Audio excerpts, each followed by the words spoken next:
Good morning, everybody. It's Monday morning. I'm going to talk about yesterday's InstaCart 500 for the Phoenix Raceway. Martin Truex Jr. picks up his 28th win of his career. It's first in 31 tries at Phoenix Raceway, though. First time he's won a race in the last 29 starts, too, or 30 starts. He had a 29-race winless streak, hasn't won since June of last year at Martinsville, but he picks up the victory yesterday, passing Joey Logano on a late race restart with about 20-some to go. He mentioned that his car got better as the race went on. Joey Logano mentioned that he had a vibration towards the end. Just didn't feel like even if he beat Truex on the restart, that he wasn't going to be able to hold him off. Truex had the best car that time of the race.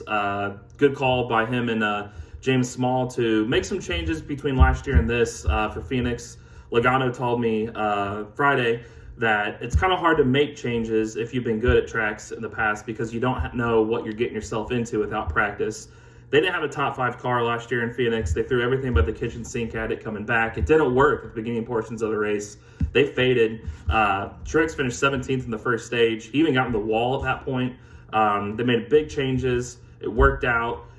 His car came alive, finished second stage 2, passed Joey Logano on the final restart, and set sail. Never looked back. He beat Joey Logano by a little over 1.698 seconds, almost 2 seconds. To get the victory is big for them. 5 different races, 5 different winners so far this year, but Truex looks like a championship contender. He's got 5 top 6s in his last 8. Starts at Phoenix. Him and James Small are finally working out after a learning year last year, and with a brand new contract he signed before the season starts, Truex is happy. For Logano, he's happy for a second, don't get him wrong, but he just doesn't know why he keeps getting vibrations in Phoenix. It happened last year in the playoff race. Led well over 125 laps, finished third. 143 laps led yesterday, race high, but at the end, had a little bit of vibration, didn't have the speed that he needed to beat Truex or hold him off, and finished his second. Denny Hamlin was third. He's very impressed with JGR's 750 horsepower package. JGR struggled last year on this. Team Penske was the best, bar none, for the full season on 750 tracks. Hendrick Motorsports they were probably the second best. Joey Gibbs slipped. They were really good in 2019, slipped last year. So far, they've emerged this year as the favorites. You have the Daytona road course on this package. They finished first and third with Christopher Bell winning, Denny Hamlin in third. Yesterday, Truex won. They're 2 for 2. Hamlin was third again. He's very happy with the progress and hopes they can keep it up as the season went on. They spent a lot of resources this offseason to improve there, and rightfully so, too. I mean, you got 7 road courses all in this package. You got a few mile and a half, with Darlington being one of them. I believe Nashville's running them, the 750, and all the short tracks. Plus, Martinsville at the end of the round of 8 is a 750 track, and Phoenix again. And right now, JGR looks great. But you also got to look at not just JGR. Penske and Hendrick look the best right now in the season. And yesterday's show, they have 9 of the top 10 cars in the finishing order. They were that way last week, too. Joey Logano had a good quote on that why. He said, I think the 750 package is harder to drive. I think the experience probably comes out more. There's different techniques that I think the experienced guys have learned over the years. Racing cars that don't have much downforce, a lot of horsepower. He's right. The veterans shined yesterday, the bigger teams. We're kind of getting back to a little more normalcy. Yes, Michael McDowell was a fluke winner for the 500, but he's good on super speedways, and it's the Daytona 500. Christopher Bell, yes, is a fluke on the road course that everybody thought he'd win eventually. William Byron at Homestead, yeah, you could say it's a fluke. But he's in a Hendrick car. He's starting to come around. He's got 3 straight top 8 finishes now in the season. And then you get Truex and Truex winning, of course, yesterday. It just, you got, and Kyle Larson on Vegas, stars escaping me there. The last 4 races, you had Gibbs and Hendrick cars win. So it's starting to, the bigger name guys and the teams are starting to find their way towards the front, and that's what we all expected. Hendrick was 5th, 7th, 8th, and 13th yesterday. They overcame what could have been a terrible day. 3 of the 4 cars came from the back because 2 of them failed inspection. Kyle Larson and William Byron. Chase Elliott had an unapproved adjustment, had to also start in the back.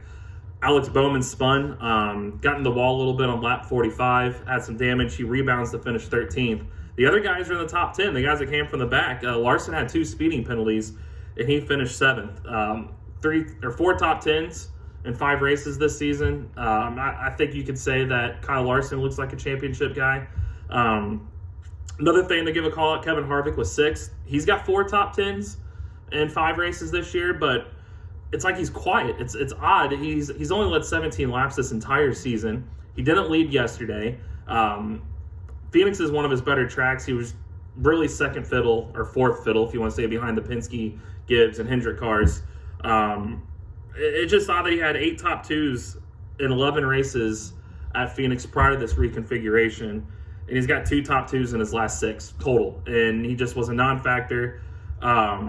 He's not led a lap in 7 of the last 10 Phoenix starts. He's got 9 wins in the Arizona desert, but it just looks like everybody's caught up to him. And if he makes the championship 4 come November, does he shown enough lately to make me think that in the past it's like, hey, if Phoenix is ever the championship, just hand the title to Kevin Harvick. Well, now it's changed. I don't know if we can do that anymore because other guys have caught up. Truex said he's got all the confidence in the world now after he won yesterday, and I know it's only happened just a few times. The guy has won Phoenix and won the championship in the same year, but that was way before Phoenix was a championship deciding race too. So yeah, I think it says a lot for Harvick's downfall at Phoenix. Granted, it's not a horrible downfall. I mean, he's had a top 10 finish, and I believe like 17 of the last 19 races there. It's crazy how good he is at Phoenix. It's just the wins haven't been there lately, and it's baffling. So I don't know what they've got to do to find the speed to close that gap, because they're close enough in 6th. You don't want to make too big of changes if you do get to the championship 4 come November, because the other guys, they know where they need to be at. The track's not going to change a lot. I asked the drivers this past week, leading into Phoenix, how much the track changes between the spring and fall race. It's all temperature dependent, and the temperature is pretty much the same. So you get what you get. I don't think you're going to see a lot of big changes. Yes, some of these guys that were outside the top 10, yeah, you're not going to want to make wholesale changes. But if you're not in the championship 4, what's it really matter? The guys in the championship 4 are probably the ones that did good yesterday, and I don't see them making a lot of changes. Plus, you're going to have some practice time at Phoenix as well in the season finale. Which leads me to my next point. I think some championship guys are starting to stand out. It's weird that we're 5 races in, we're talking about a championship, but we got 5 different winners, and it's setting up to be a wild finish to the regular season the way this is going. But some guys are starting to stand out. I think your favorite's Hamlin, 4 top 5s in 5 races this season. Truex has 3 top 6 results in a row, 2 of them in the top 3.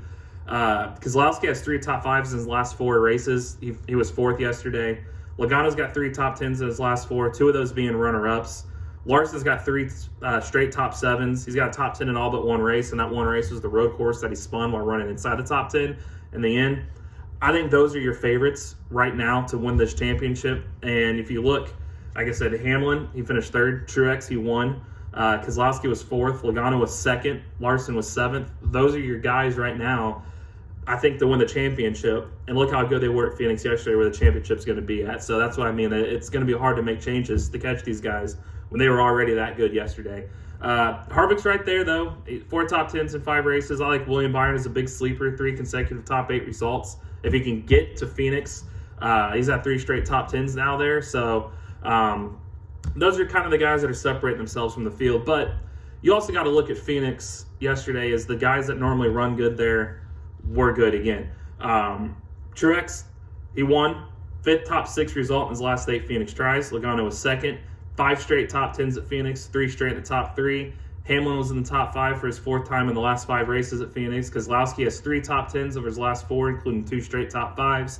Chase Elliott was 5th. He's got 3 straight top 7s there. Harvick, there we go, 16 consecutive top 10 finishes at Phoenix.